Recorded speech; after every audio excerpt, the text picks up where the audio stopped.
Der er altid det der hul, hvor man mener, at der er en potentiel chance for et ace, men en birdie burde være lige til, på trods af, at jeg aldrig har lavet en på det hul.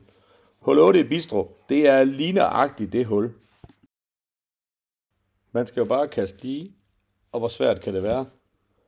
Men lige så snart der er et par træer, så bliver de nærmest magnetiske. Men så sker det her. Nogle gange gælder det bare om at finde den helt rigtige motivation til at kaste langt og lige. Det er en situation, vi har været i hundredvis af gange.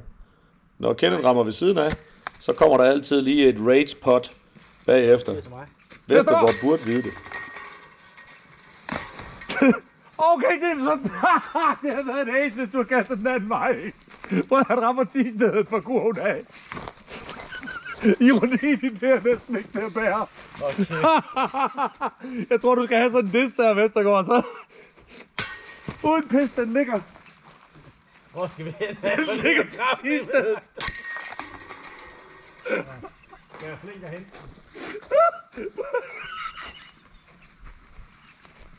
Hvad er ironien i det?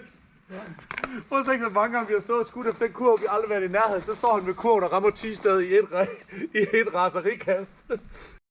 Jeg ved faktisk ikke, om det er bedre eller værre at vide, hvor let det er.